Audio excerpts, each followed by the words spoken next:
le dice, señor doctor, mienta un poquito, por favor. Entonces yo me hace acordar tu comentario.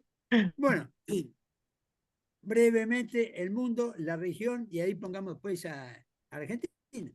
Yo creo que Milei, y por eso voy al mundo, es la manifestación local de un fenómeno global. Milei muchas veces se lo interpreta como una reacción, de la sociedad frente al fracaso de la Argentina y el protagonismo de la política en ese fracaso. Bueno, yo creo que eso más bien, para mí, tenemos que interpretarlo desde la otra perspectiva. Es la manifestación local de un fenómeno global, ¿no es cierto? El fracaso podría haber tenido otro tipo de manifestación, pero ha sido él.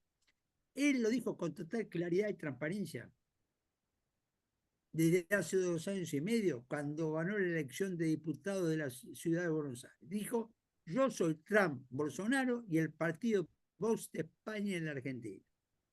Y lo repitió varias veces. Lo repitió varias veces. Yo soy Trump, Bolsonaro y el partido de España en la Argentina. Y de esta perspectiva, yo diría, ha sido muy coherente. Asume la presidencia, lo visita a Trump en un acto de campaña. Va a Brasil, lo apoya a Bolsonaro y participa en un acto de campaña. Fue a España al acto de campaña de Vox para las elecciones del Parlamento Europeo y también apoyó. ¿Qué quiere decir esto? Y acá vamos hacia afuera. Milei, ¿no es cierto?, es alguien que se alinea definida manifestamente con un fenómeno político en el mundo occidental, bueno, que yo lo llamo la derecha radical, ¿no es cierto? Una nueva derecha populista, derecha nacionalista, etc. Pero eso es Milei en este momento. Principal referente de esta corriente en el mundo occidental, porque es un fenómeno del mundo occidental. Este fenómeno no se da fuera, es decir, el mundo occidental de Estados Unidos, Europa y América Latina. Bueno, en este punto, es decir, la referente principal, ¿no es cierto?, es Trump. ¿Por qué? Además, porque es el país más importante de Occidente y una de las dos potencias globales, ¿no es cierto?, más relevantes. Bueno, Milei tiene claramente hecho una apuesta en esa dirección. Y este es el punto. Y en esa dirección se ubica en una posición extrema. Baja la política exterior, ¿no es cierto? Y ya antes del acto terrorista de Hamas en Israel, ¿no es cierto? Él dijo, mis alianzas en el mundo son Estados Unidos e Israel. Estados Unidos e Israel. Con toda precisión y manifestación, ¿no es cierto? En este punto. No hay otro país latinoamericano que asuma este tipo de posición.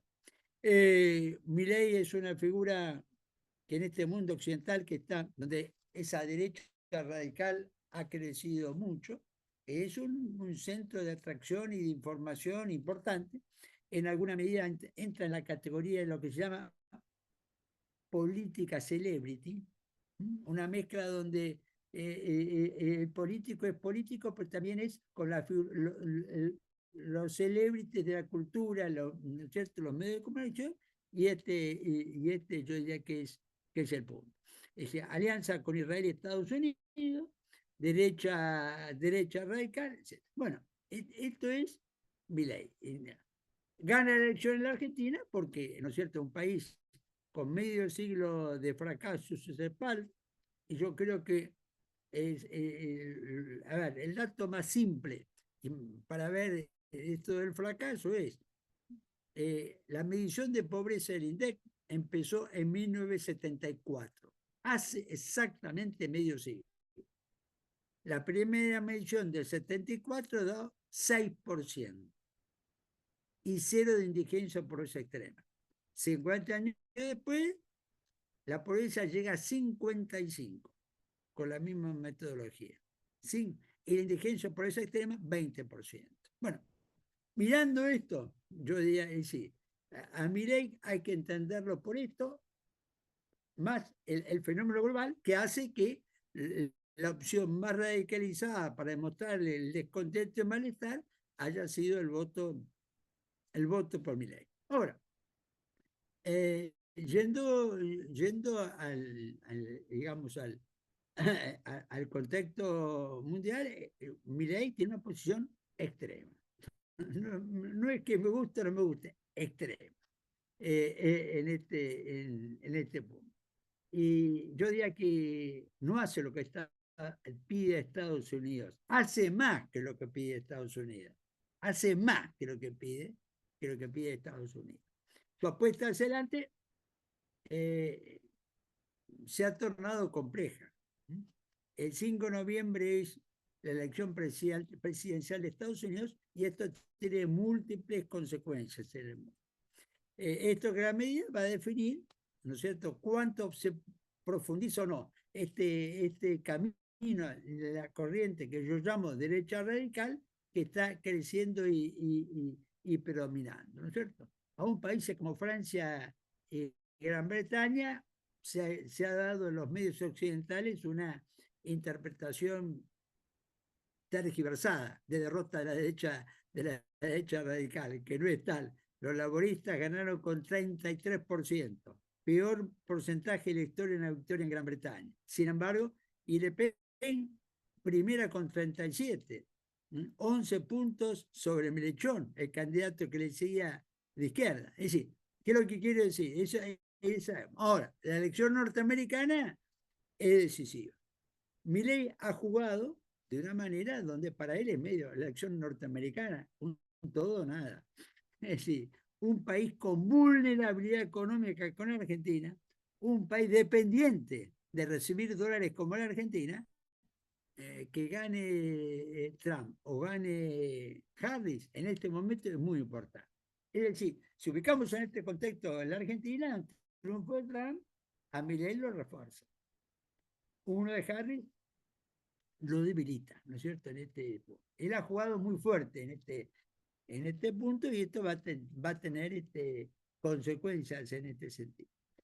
Bueno, personalmente creo que es decir, la visión del mundo de Milei es esta, me alineo, digamos, con énfasis, sin limitaciones, con Israel y Estados Unidos, es una visión que yo diría circunscribe la política exterior argentina al 20% de la población mundial, que es lo que se llama o se denomina o autodenomina Occidente.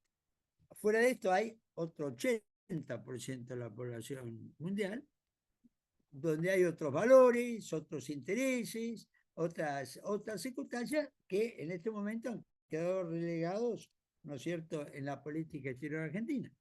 Vemos los viajes de Milei, han sido 5 a Estados Unidos, 5 a Europa, 1 a Israel, 1 a Brasil para apoyar a Bolsonaro y 1 a Chile para, a ver, celebrar una inversión argentino-chilena.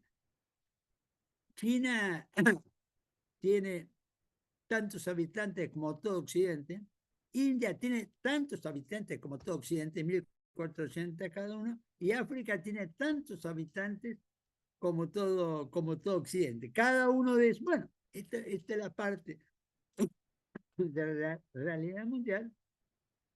Yo diría, para mí, que Milei no asume. Bueno, la región. Nuevamente, algo tomemos como tema central de análisis, la crisis venezolana, que es el conflicto político más importante hoy en la región. Bueno, es decir, yo diría que acá hay tres posiciones.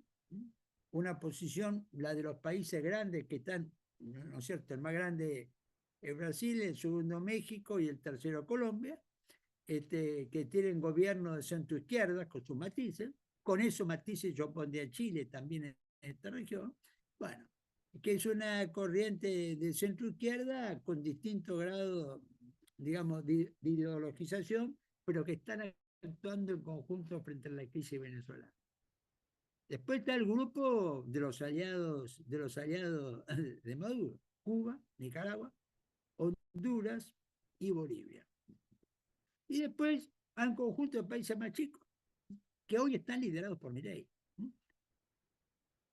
Es decir, está liderado por Milei y por Argentina, que es otro país que después de los tres grandes viene Argentina, alinea o acompaña a Ecuador, Paraguay, ¿no es cierto? Uruguay, Perú también, que es un país mediano, yo diría, mediano en la región, países de Centroamérica como Costa Rica, como Panamá, también están en esta posición. Y este es el grupo que yo diría, en el mundo ha asumido la posición más categórica de rechazo, ¿no es cierto?, a Maduro. Fue a los 2 días, los 9 países liderados por Argentina dijeron, desconocemos al gobierno de Maduro. ¿No es cierto? Estados Unidos, etcétera, han ido moderando este problema. ¿Qué va a pasar en Venezuela? Bueno, el futuro es difícil de prever, pero yo creo que sí, hay que sintetizar en un punto. Los militares venezolanos van a decidir quién gana. Los militares van a decidir quién gana, ¿cierto? Esto puede de afuera difícil. Primero, tenemos un precedente. Hace 5 años, yo diría, la irrupción de Guaidó presidiendo un gobierno interino elegido por el Congreso. Duró casi un año. Tuvo mucho más apoyo que el que ha tenido en este momento Corina Machado y su candidato Gonzalo Urrutia. 18 países latinoamericanos juntos respaldando a Guaidó. El reconocimiento internacional muy superior al que hay ahora, inclusive le dieron a Guaidó miles de millones de dólares que estaban capturados por los países occidentales a Venezuela en el exterior. Es decir, el apoyo fue, ¿y por qué fracasó? Porque estuvieron un año en la calle, manifestaciones, algo similar ahora, pero sin conseguir quebrar la unidad militar detrás de Maduro. Eso pasó 5 años. Está pasando lo mismo. Está pasando lo mismo. Bueno, ¿por qué? ¿Qué pasa ahí? ¿Por qué no pasa como en otros países los militares se han sublevado en distintas épocas de la historia, han desobedecido, etcétera, etcétera? Bueno, yo iría por un tema para mí simple, pero concreto. Las Fuerzas Armadas venezolanas están formadas por el chavismo con el modelo cubano. Cuba, el comunismo está hace 65 años en el poder. Y en 65 años nunca ningún militar se sublevó. Empezó Cuba. Y Chávez, después del golpe de 2002, bueno, lo llamó Chávez y le dice, mira, yo sé lo que viene ahora te van a querer matar. Yo he sobrevivido a más de 30 atentados de la CIA. Déjame que te ayude. Y ahí, la custodia de Chávez, el Servicio de Inteligencia Cubano. La Dirección de Contrainteligencia Militar, el Servicio de Inteligencia Cubano. Y eso es lo que formó, ¿no es cierto? Y bueno, las Fuerzas Armadas venezolanas no son de la patria, son del partido. El juramento de lealtad es al partido, no a la patria. Hay una reinterpretación de la historia. Venezuela tiene dos próceres fundacionales. Bolívar, independencia política, ¿no es cierto? Y Chávez, independencia económica. Bueno, en ese tipo de fuerza armada, típica de un sistema comunista, los militares no se sublevan. Desertan y se exilian. No se da, sí, puede ser, desertar. Y han desertado y están desertando. Lo que no hacen es sublevarse y es. Bueno, esta es la situación. Ya ahora asumido esto, el gobierno, Corina Machado, el gobierno de Estados Unidos, intentan negociar con Maduro, porque han visto que no va a caer. Bueno, dejamos esto acá. La Argentina. En la mirada política del gobierno. Política exterior, es claro dónde va a estar y dónde va a seguir estando. el riesgo mayor es que ganen los demócratas en Estados Unidos y puede pasar o puede no pasar. El gobierno piensa que su objetivo central es ganar la elección de medio mandato del año que viene, octubre 2025. Esto es lo que está en la cabeza del gobierno. Piensa que en esa elección, si la gana, va a mejorar su relación de fuerzas en el Congreso, aunque no está en condiciones de llegar en mayoría en ninguna de las dos cámaras a un asiento de la elección con 60-70%, ¿no es cierto? Pero con ese empuje político lograrán, ¿no es cierto?, más fuerza para avanzar con su reforma. Bueno, eso lo veremos, ¿no es cierto? Puede pasar esto, puede pasar a favor del gobierno, yo creo que hay algo, es decir, mi impresión, Milei podrá tener éxito, podrá fracasar, pero creo que la política argentina después de Milei va a ser otra. Va a ser otra. Que fracaso tenga éxito, lo veremos y creo que eso es un escenario abierto. Lo que no lo ve abierto es el impacto que está producido en el sistema político argentino. Entendiendo por sistema político el sistema de partido, que es lo que Milei denomina casta política, el sistema de partido. Bueno, yo creo que acá lo que ha entrado en crisis con Milei es la Argentina radical peronista. El dominio que esos dos partidos tuvieron de la política argentina en 1946 para acá. Eso es lo que creo que entró en crisis. Por otra parte, el PRO debilitó, pero no quebró ese sistema. Debilitó, pero no quebró ese sistema. Y bueno, cuando uno mira el medio suyo, 74-24, que para mí refleja muy claro el fracaso, el protagonismo político lo tuvieron estas fuerzas políticas. Incluso uno podría decir que los militares también gobernaron, pero gobernaron un tercio de ese tiempo. Los otros tercios gobernaron el peronismo y guerra. Esto entró en crisis. Yo creo que la crisis del radicalismo ha sido muy clara. Hace ya mucho tiempo que es el tercero o cuarta fuerza política en voto, y esta es la situación. Tiene que hacer alianza para articularse como socio menor de otra fuerza. Bien, y este es el. Yo creo, esto es una hipótesis, una conjetura, que el peronismo ha iniciado ese camino. El peronismo no va a desaparecer, pero va a dejar de ser la fuerza dominante en la política argentina, que fue del 46 para acá. Ese es el tema. Como el radicalismo dejó de ser la fuerza dominante en el espacio de representación del antiperonismo y del voto de la clase media. Esto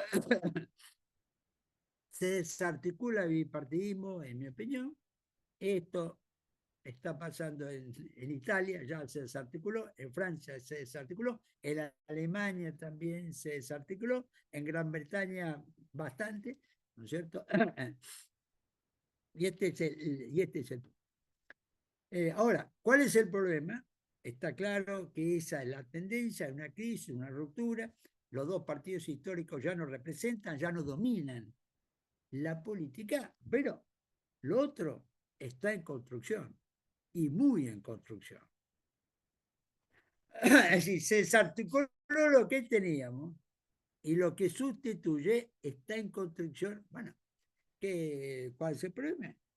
Miremos el sistema político, 7 senadores, Libertad Avanza sobre 72. 37 diputados sobre 254.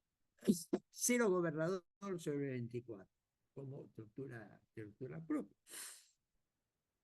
El presidente le ha encargado a su hermana, que es la persona más importante en el oficialismo después de él, que articule una fuerza política propia para la elección del año que viene. ¿Cierto? Bueno, la armó en 9 de 24 distritos, aunque cuenta con el apoyo del Estado Nacional en esa tarea, ¿no es cierto? De hecho, bueno, es decir, el bloque de 37 está cada día más dividido, ¿no es cierto? En ese punto. Cada día más dividido, más complicado. Bueno, y acá viene lo que podríamos llamar el vaso lleno o el vaso medio vacío. ¿Cómo van las reformas? Bueno, las reformas hasta ahora son 8 meses de gobierno. El gobierno logró aprobar una sola ley. Importante, con la ley base, sí, importante la ley base, pero una sola ley. Y ahora viene el presupuesto, 15 de septiembre, y se lleva todo el esfuerzo político. Ahora, la ley todavía no se terminó de reglamentar. Y esto es un tema de gestión del Ejecutivo, porque la reglamentación es un decreto que lo hace el gobierno sin tener que consultar a nadie. Ya han pasado del 28 de junio para acá 1 mes y medio, y todavía han empezado los primeros capítulos de la ley. Entonces, lo que se llama las reformas estructurales realmente marchan a paso lento, más allá de que haya avances, de que han empezado inversiones en la minería, etcétera, o en el petróleo, etcétera, etcétera. Pero la marcha es, yo diría, un punto, es decir, el proceso de transformación que está en la política no es el mejor escenario para articular, ¿no es cierto?, concretar las reformas. Bueno, en el día a día, ¿no es cierto? Yo creo que Milei, alguno dirá, quiere tener la corte alineada con su gobierno. No es el primer presidente que lo pretende, ¿no es cierto? Y algunos dirá, o él nos dirá, si estuviera acá hablando con nosotros y yo escucha que yo digo, Milei quiere tener a la corte alineada con su gobierno, dirá, bueno, y al final miren qué hizo cuando aumentó la corte de 5 a 9. Bueno, y yo diría que en alguna medida tiene razón en términos de política cínica. Pero acá viene el punto. Si yo elijo el tema, a ver, hay dos temas de la coyuntura política, del día a día, que, ¿no es cierto?, nos pueden servir para analizar cómo está funcionando la política y el gobierno. El primero es la Corte. El gobierno ha enviado dos candidatos para cubrir dos vacantes en la Corte. El juez elijo, ¿no es cierto?, y García Mansilla, un constitucionalista independiente.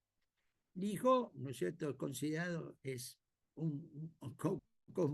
voy a hablar en términos de, mire, lo que Milei considera la casta política. Un juez que representa a esa Argentina radical peronista que ha dominado la política argentina en los últimos, desde el 46 para acá, ¿no es cierto?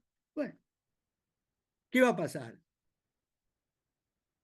Puede no salir. Para nombrar miembro de la Corte hace falta tener 2/3 de los senadores presentes en la sesión. Esto hace inexorable negociar con el peronismo acá, porque los 2/3 de los senadores presentes, el oficialismo, por más aliado del PRO y el radicalismo, no alcanza. Bueno, lo va a tener. Bueno, acá es donde ha entrado a negociar. Primero tiene varios del oficialismo que no votan al hijo, por su procedencia y sus fallos anteriores. Con lo cual, el peronismo acá es más necesario. El peronismo acá, bueno, más allá que tiene problemas que después salió un comentario, ¿no es cierto? Ahora le dice que, bueno, que para votarlo ¿no es cierto?, al hijo, primero hay que negociar una mujer para la otra vacante, una ampliación de la corte y el cambio del procurador. ¿Qué quiere decir? Complicado. Complicado. El otro tema es el tratamiento en el Senado de el proyecto que tiene medidas de sanción en diputados de cambio de actualización de la fórmula del aumento de la jubilación, que tiene medias sanciones diputados votados, ¿no es cierto?, con más de 2/3 de los diputados presentes, aunque tenía que salir por mayoría sí. Ya la semana pasada tiene el despacho de comisión, que quiere decir se puede llevar al plenario, y lo probable es que sea sancionado, votando las dos cámaras. Lo probable. ¿Qué ha dicho Milei? Si sancionan esa ley, yo la veto. Es decir, el presidente puede, de acuerdo a la Constitución, anular una ley, o sea, y el Congreso puede, a su vez, anular el veto del presidente, pero necesita 2/3 de las dos cámaras de los presentes. Difícil, imposible, no, difícil. Bueno, pero ya estaremos jugando en un terreno, es decir, veto, ver si el Congreso no anula el veto, donde el tema gobernabilidad lo vamos a ver. Bueno, yo acá se escucha muy bajo. ¿Hablo más fuerte? Dice alguien en el chat. ¿Eh? Hablo más fuerte entonces. La verdad que se escucha bien. No sé quién es el que se queja, pero yo escucho bien. No sé si. Bueno, entonces, yo diría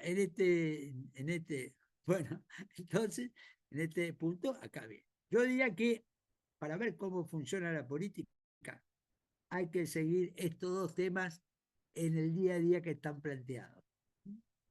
El de la Corte, de los cambios para la Corte, ¿no es cierto? Por un lado, y del otro lado, el de, ¿no es cierto?, el de las jubilaciones que van a pasar, ¿no es cierto? Bueno, cierro el comentario para pasar a las preguntas y comentarios de ustedes. Milei tiene una oportunidad. Tiene una gran oportunidad porque el sistema político tradicional claramente está en crisis. Eso le da un espacio, ¿no es cierto? Y eso le da esta combinación de paciencia y esperanza que hace que la sociedad, con una tasa de pobreza mayor que la crisis del 2002, se mantenga en una actitud paciente y tenga la mitad, digamos, de la población en su favor y otra mitad en contra. Pero, ¿no es cierto?, tiene una apuesta internacional muy riesgosa y no termina de organizar su fuerza política, ¿no es cierto? 8 meses de gobierno, falta todavía 40 meses para en este primer mandato, y bueno, tiene una oportunidad, pero yo creo, para aprovecharla, va a tener que ajustar su manejo político, va a tener que formalizar una coalición política, es decir, él ni siquiera ha querido armar un interbloque con el PRO. Bueno, veremos si lo hace hacia adelante. Es una oportunidad, bueno, y esperemos no desperdiciar. Adelante.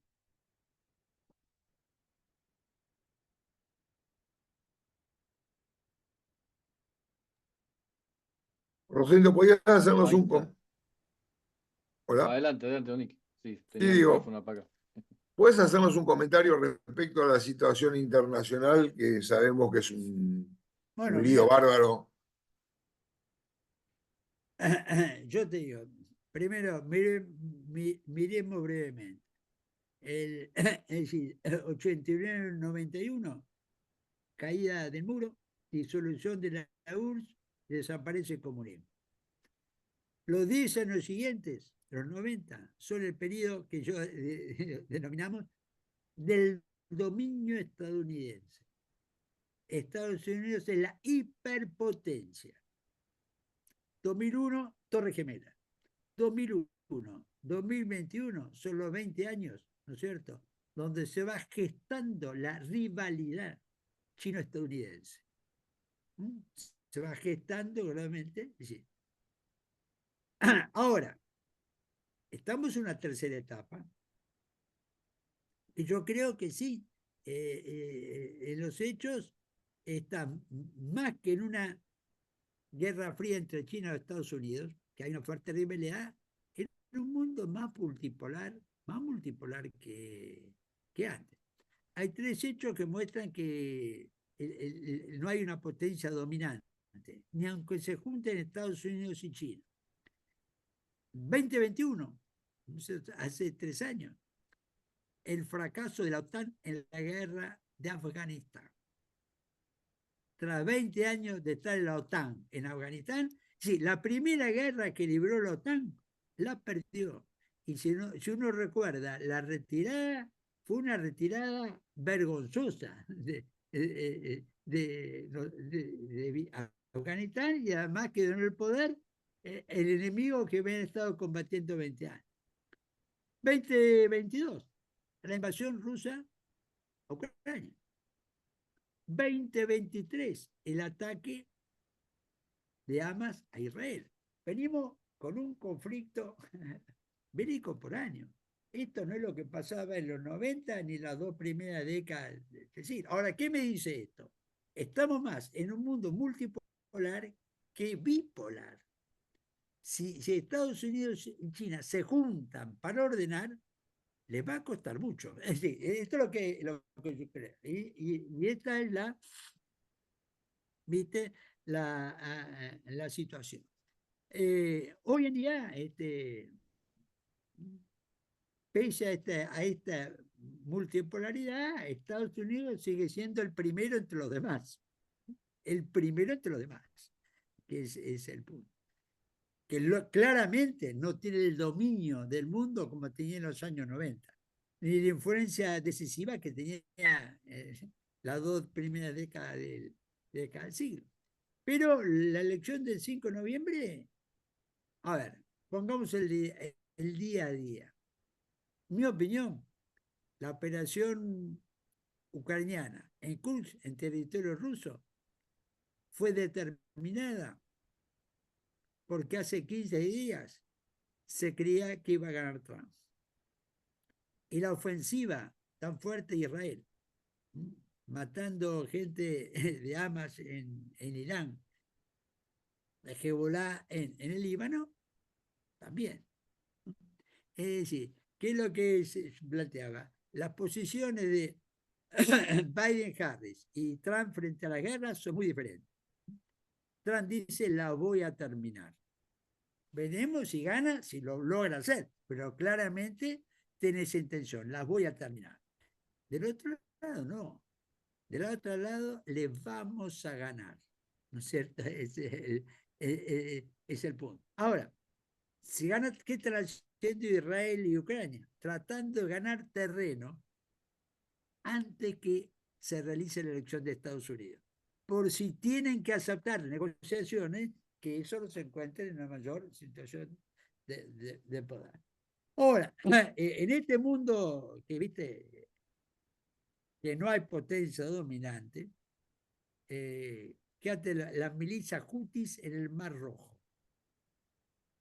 Las milicias hutis en el Mar Rojo están condicionando el tráfico de petróleo, etcétera, etcétera. ¿Y qué son dentro de este tema? Es decir, el primer punto para lograr un control de la situación es un acuerdo entre China y Estados Unidos.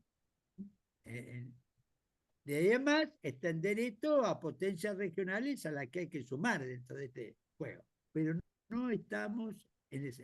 Es decir, yo te diría que, paradójicamente, si gana Trump, es decir, como que Trump es muy belicoso en la política interna, pero más negociador en el plano internacional. Los demócratas, al revés, son menos belicosos en la política interna, pero más belicosos en la política externa.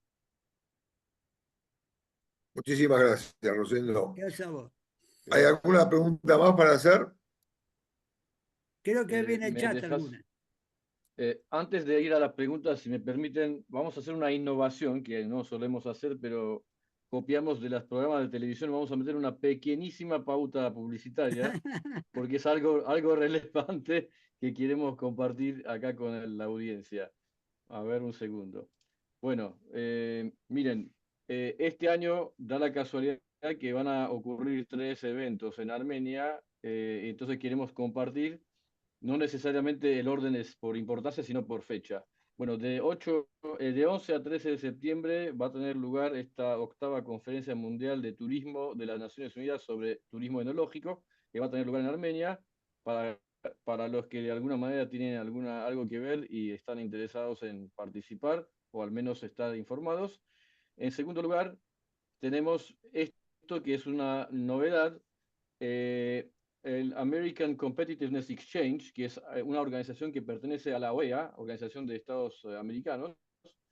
Por primera vez se está organizando en Armenia un evento que justamente también tiene lugar septiembre 30 a octubre 4.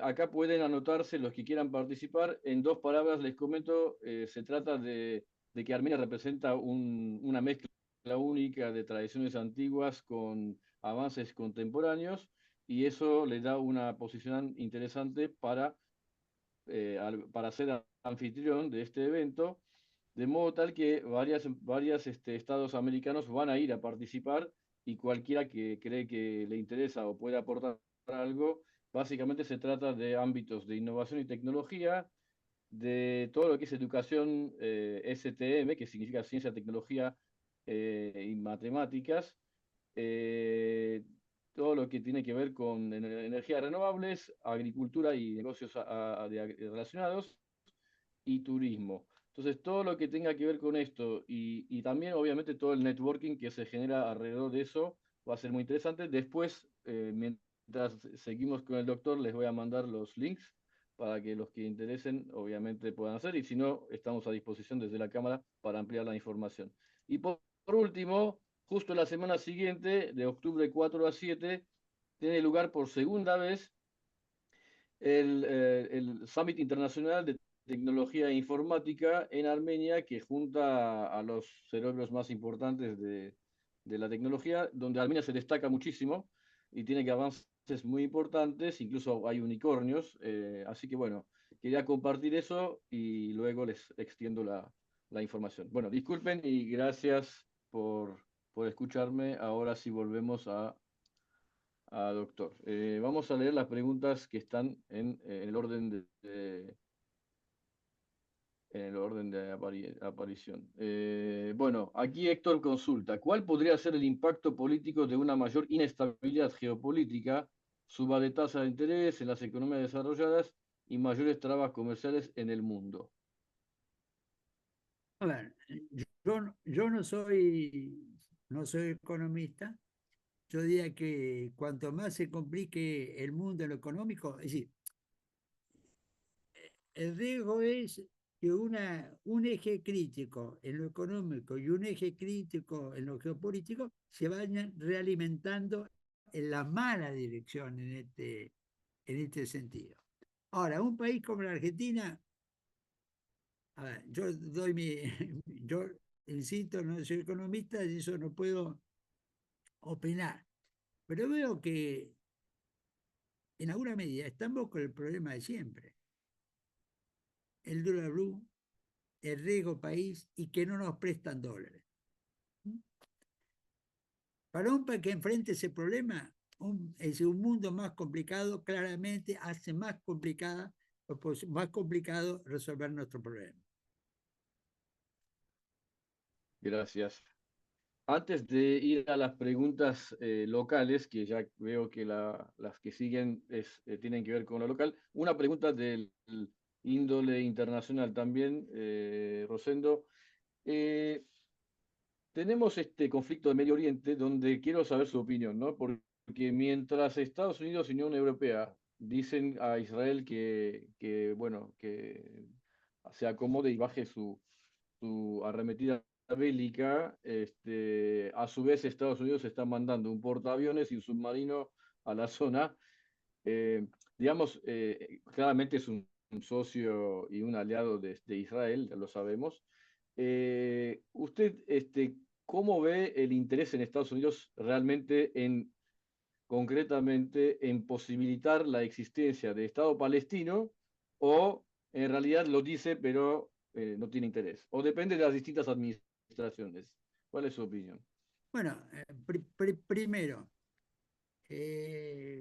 Trump o Harris, porque para la candidata tendrían posiciones diferentes. Yo creo que en realidad el objetivo hoy de Estados Unidos en la región no es Palestina, es Irán. Es Irán. Es decir, lo que Estados Unidos quiere es neutralizar a Irán. Irán, que es un país que está cerca de tener la bomba nuclear y que realmente es el que tiene una capacidad en esa parte del mundo de ser un problema, ¿cierto?, para Estados Unidos. Creo que este es el verdadero objetivo. Palestina, para los norteamericanos, no es relevante. Es relevante para Israel y los países árabes del entorno. Entonces yo creo que el tema es Irán. Y acá ha habido dos políticas de los demócratas, que es el acuerdo con Irán para supervisar el desarrollo nuclear. Y la de Trump, que es lo contrario. Sí, Trump va a una... Si Trump gana, va a reflotar lo que se llaman los acuerdos de Abraham, que es la política que estaba desarrollando en la presidencia, por el cual 5 países árabes reconocieron a Israel. Arabia Saudita estaba en ese camino, bueno, el cambio de gobierno eso lo interrumpió. Es decir, Trump va a enfrentar a Irán con una alianza explícita con Arabia Saudita e Israel. No va a ser fácil, pero esa es su idea. Y yo creo que también para los demócratas el problema es Irán, ¿no es cierto? Lo que pasa es que tienen una política más incierta, menos precisa para enfrentar el problema. Gracias. Bueno, pasamos a preguntas acá de Argentina. Acá Néstor comenta que hoy para lograr hacer algo que por alguna realidad está inhibido, el concepto es desregular con control. Por ejemplo, el tema de energías renovables que auditaba a Camesa ya está desregulado. Esto permitirá con mucho más facilidad que otros puedan pensar en el desarrollar todo esto sin tener tantas trabas. La pregunta es, ¿qué opina Rosendo respecto a este tema? No, a ver, primero, ¿no es cierto? Los recursos naturales siempre han sido centrales para la Argentina. Pero estamos en un proceso de transformación en los cuales energía y minería están sustituyendo al agro como el eje de la exportación de Argentina. Están en proceso de sustituir. Y esto creo que es muy claro, y bueno, todo el esquema de regulación, etcétera, RIGI intenta acelerar esto. Y yo creo que claramente positivo. Esto también tiene cuestiones políticas que son importantes, aunque no se estén asumiendo como tales, es el cambio de la geopolítica provincial. La Patagonia ha adquirido un poder que no tenía y las provincias del norte y noroeste lo están adquiriendo. Es decir, así como hay un cambio, las fuerzas políticas dominantes, peronismo y radicalismo, están perdiendo el control que tuvieron, las provincias grandes están perdiendo la centralidad que tuvieron. Y las chicas empiezan a recuperar o a adquirir, ¿no es cierto?, un poder que no tenía. Todo esto, si la inversión que disputaban la provincia de Buenos Aires y Río Negro es una evidencia, más allá de los temas económicos. Una disputa Buenos Aires-Río Negro la terminó ganando Río Negro, cuando siempre parecía que Gran Buenos Aires, la provincia, de Gran Buenos Aires, los intendentes, la capacidad de movilización, etcétera, daba un poder inmanejable. Bueno, y esto creo que es el otro cambio importante. Claro, hay una clave institucional, la reforma constitucional del 94, que estableció la propiedad de las provincias sobre el subsuelo. Esto ha sido un cambio muy importante cuyo efecto, un poco retardado, lo estamos viendo ahora. Se está gestando un país distinto en cuanto a este tema, yo lo llamo la geopolítica provincial. Hoy en día yo diría que es más importante Ignacio Torres, el gobernador de Chubut, que el de Córdoba, Santa Fe, Mendoza o Entre Ríos. Aunque quiere estar armando el bloque independiente, 10 senadores, Torres que tiene 36 años, es el gobernador más joven, sin trayectoria política, ¿no es cierto? Es decir, hay un peso del interior nuevo.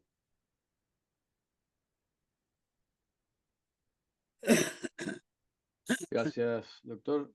Bueno, acá Carlos pregunta algo que muchos de nosotros también nos sumamos a esa pregunta. Dice, ¿cómo ve la alianza LLA, PRO o la alianza Milei, Macri? ¿Se desarticula el PRO? A ver,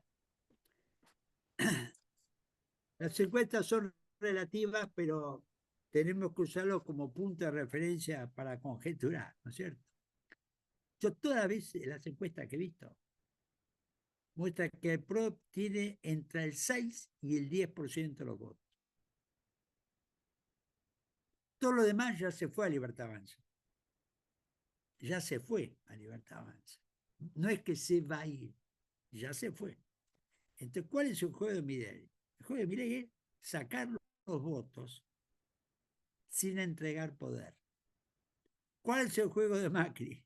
Retener los votos para negociar poder en ese punto. O fíjate, Milei no ha querido armar ni un interbloque. Parecía algo, bueno, de cierto punto de vista necesario para manejar el Congreso, ¿no es cierto? Pero ese es el punto. Es decir, la transferencia de votos ya se dio, no todos, pero la mayoría de los votos. Por eso ya aparece, ¿no es cierto?, Milei con un 40% de los votos, frente al 16 del peronismo acá, 8 del peronismo independiente, 6 de los radicales, 6, 7 del PRO del otro lado, en ese esquema. Creo que el problema de Macri es que sus votantes, es decir, yo diría, 3 cada 4, ya han emigrado hacia Milei.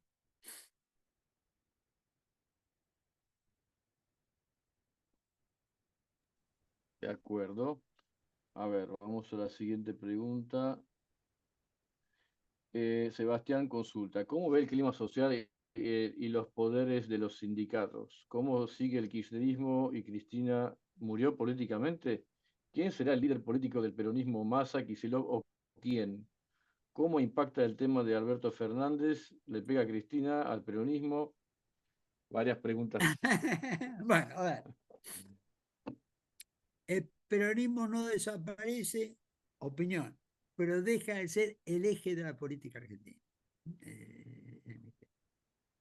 La CGT y los movimientos sociales están debilitados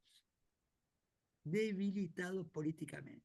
La CGT ya hizo 2 paros y no quiere hacer más, porque ven que no los conduce a nada y por lo contrario, lo debilita. Cuanto más paro general yo haga sin resultado, me debilita más, ¿no es cierto?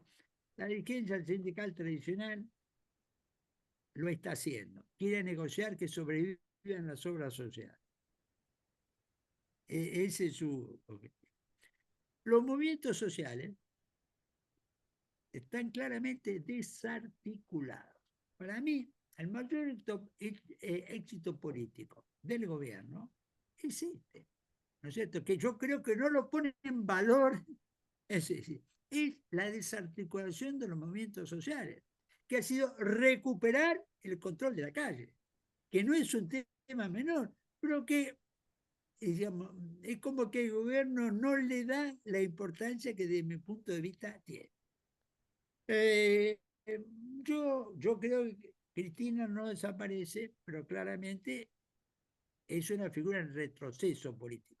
No la veo a Cristina presidente de vuelta. Y lo de Alberto Fernández, yo creo que es muy importante, porque primero, esto para el país es un costo institucional, porque así el presidente y los hechos ocurrieron mientras ejercía la presidencia, ¿no es cierto? Esto es el punto de vista. Segundo, bien o mal, Fernández es un típico político profesional. Es un arquetipo de ese político que Milei llama la cara. Claro, además es peronista y le afecta más al peronismo. Y además kirchnerista, ¿no es cierto? Y que afecta más. Todo esto creo que acentúa, yo insisto, yo no creo que el peronismo desaparezca, pero pierde, y todo esto va en esa dirección, ¿no es cierto? Es decir, el peronismo sobrevive, pero y el kirchnerismo va a sobrevivir, me da la impresión que no, que puede haber un intento del peronismo de recuperar cierto protagonismo tratando de readquirir la identidad peronista. Pero, yo insisto, sí me parece la posibilidad de volver a ser lo que era. Bueno, acá para continuar un poco, pregunta Sebastián, si hay una generación de políticos nueva como Milei, Villarruel, Iguacel, ¿hay una tendencia? Bueno, a ver, yo creo que, es decir, Iguacel no sé si es político nuevo porque fue un funcionario importante de Macri. Es decir, Milei y Villarroel sí son personas políticamente nuevas, ¿no es cierto?, que rompieron los dos juntos en la elección de diputados de hace 2 años. A ver, cuando a mí me dicen, bueno, ¿quién viene si Milei fracasa? ¿Lustó o Kicillof? Miren, yo digo, pensar así es pensar en función del pasado. Si yo pienso eso, porque pienso que el esquema radical peronista va a sobrevivir y vuelve, ¿no es cierto?, desde este punto de vista. A ver, yo creo que políticamente me da la impresión que va a ser diferente. Tomo el ejemplo de Ignacio Torres.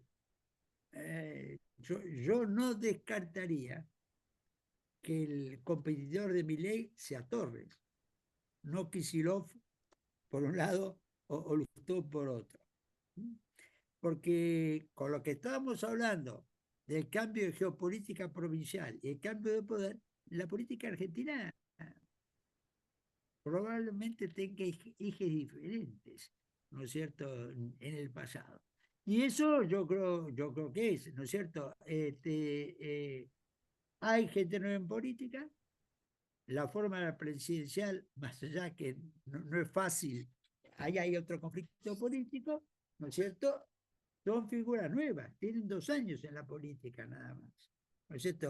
Torres es un gobernador que también, ¿no es cierto? Entonces, yo creo que hay gente nueva. Y después, claro, hay otra cuestión nueva, que es el protagonismo de las redes sociales. Que esto es un cambio político y cultural, ¿no es cierto? ¿Quién es el gordo Dan? Bueno, en lo que sigue la política tenemos que saber quién es el gordo Dan y qué significa eso. Es decir, también ha entrado actuando en la política una nueva camada, digamos, muy diferente a lo que era la política tradicional, con sus virtudes y sus defectos, como siempre. Pero eso también son factores de cambio. Bien, excelente. Ya vamos cerrando, doctor, últimas preguntas. Una que acá hago una síntesis de varias preguntas. Como somos empresarios mayormente de origen industrial, la pregunta es a ver usted qué opina respecto cómo es la mirada de Milei y su gobierno respecto al sector industrial, si lo ve realmente interesado y apoyándolo o está absolutamente fuera de su... A ver, impresión personal, ¿no es cierto? Milei, por la industria mediana, por los productores medianos, los comerciantes medianos, no son su prioridad. no creo que sea antiindustrial, pero esa estructura media industrial, agropecuaria y comercial, ¿no es cierto?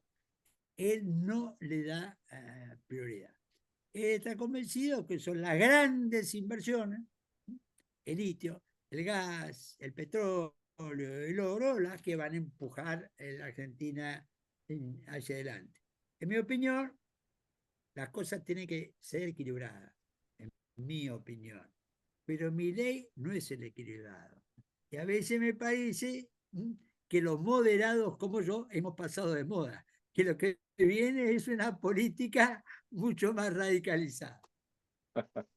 Es un desequilibrado orgulloso de sus desequilibrios. Claro, entonces... Bueno, por último, y por el compromiso que teníamos de no extendernos mucho más de una hora, doctor, solamente dos palabras que recomendaría a nosotros, teniendo en cuenta la situación mundial precisamente, ¿qué oportunidades cree que podría generarse para Argentina y si se imagina particularmente para el sector empresarial o industrial, teniendo en cuenta que estamos lejos de los grandes conflictos, por suerte? Si cree que eso nos puede dar algunas oportunidades y cuáles, y bueno, qué consejos a ver, tendría primero, para... bueno, para mí, la Argentina en las dos guerras mundiales sacó más ventaja que desventaja. Quizás después no supo usar la ventaja, ¿no es cierto? Es decir, cuando llega Perón, el Banco Central estaba lleno de oro, ¿no? Ahora, bueno, es decir, el oro no se terminó usando bien, ¿no? Oportunidades. Ahora, cuidado, estamos con un presidente que no va a quererse quedar al margen de la guerra.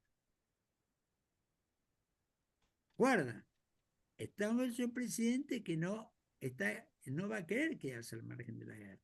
El tema es el país. Él lo dijo con toda claridad. ¿Sí? Mis únicas chances son Israel y Estados Unidos. Una guerra global que se desate a partir de ese eje, Milei va a querer estar en esa guerra. Bueno, ¿el país lo va a acompañar? Me parece difícil. Me parece difícil a mí de este punto de vista, ¿no? Entonces, lo que digo, ¿no es cierto? ¿Podés Un prender la luz? país que ahora, y esto es otro tema para discutirlo, pensar otro día, ¿no es cierto? El país no puede estar pendiente solo de los recursos naturales. La Argentina tiene que ser consciente que tiene una capacidad en ciencias duras, que es el primer país con capacidad nuclear de América Latina, el primer país con capacidad satelital de América Latina y que en el largo plazo esos son los grandes andariveles. Cosa que no. Pero el peligro es que Milei, con su entusiasmo y énfasis, quiera empujar. Creo que el país no lo acompañaría. Bueno, doctor, muchísimas gracias por su, como siempre, excelente presentación. Solo aprovecho para recordar que el día 4 de septiembre vamos a tener una presentación de Revolución en la Inteligencia Artificial en Marketing y Publicidad con Enrique Robledo. Tengan en cuenta, después haremos circular las invitaciones. Yo de mi parte, nuevamente agradecer al doctor Rosendo Fraga. Le voy a pasar la palabra a ONIC para que cierre y agradecer a Liliana por la excelente organización y a todos ustedes por la participación y activas preguntas en este caso. Muchas gracias a todos. ONIC, por favor. Rosendo, te agradezco un montón la charla, muy clarificadora en esto que es un lío enorme y nos cuesta entender. Sobre todo tu último comentario es para pensarlo un poco. Esperemos que nadie se aventure a meternos en algún otro problema adicional que no nos hace falta. Nuevamente te agradezco un montón tu generosidad y por habernos acompañado hoy en esta excelente charla. No, Muchísimas gracias. gracias a ustedes. Un gusto Muchas haber gracias. conversado. Hasta pronto. Gracias, gracias, Rosendo. Hasta luego. Hasta la próxima. Hasta Cuídense. la próxima.